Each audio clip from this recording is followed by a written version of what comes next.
Tats, Merry Christmas. Yung Pasko sa tanan. Pasko man karon, maglaroy-laroy sa tamatats. Pero solo na ako ang pagkasuroy, wala akong mga anak. Ako lang, para way disturbo mga tats. Pero bago ko masuroy, mukaon sa ta kay may balbakwa di ba? Kuya, balbakwa mga tats oh. Nasa ilalom.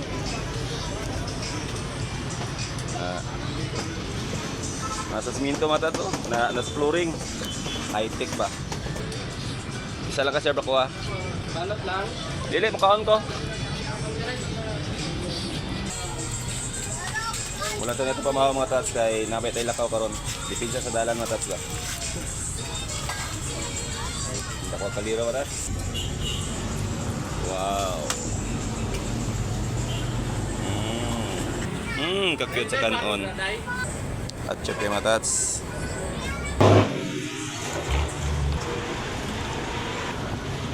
Ngayon mga tats.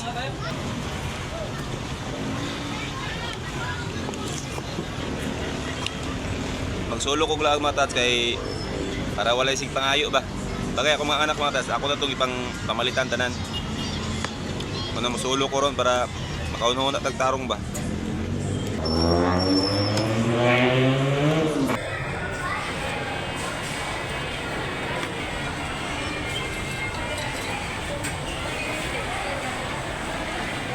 So mga tats, saka na po taning hagdanan.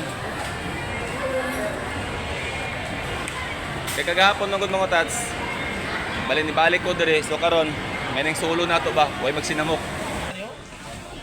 Taga mo nga nang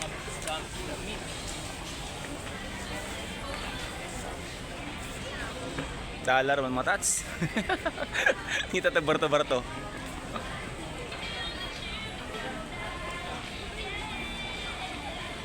Oh, di ba? Nabukan tao na.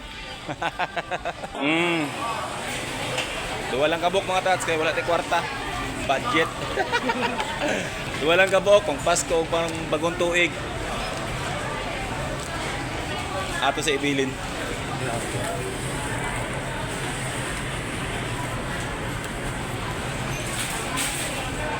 Suroy, samtang na pay oras.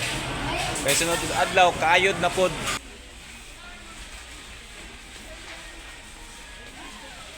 Libog na mo kumatas, unsay palito na to ani. Kuha ta konsumo matas para sa rape ba? Dipinsa na to. Ay basig muro ta tong kwarta di puno na tong rape.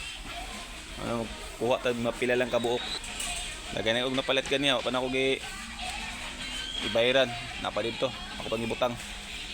Wala pa ko madug counter. Kaya kung naibog pa ko ba? Ato di sa mantalon mga tas samtang napaday kwarta. Isa dod adlaw ani. Balik te pud dagkit-kit og bulinaw. Nya mo lang siguro to. Salamat sa nagtanaw. Merry Christmas na lang. Thanks.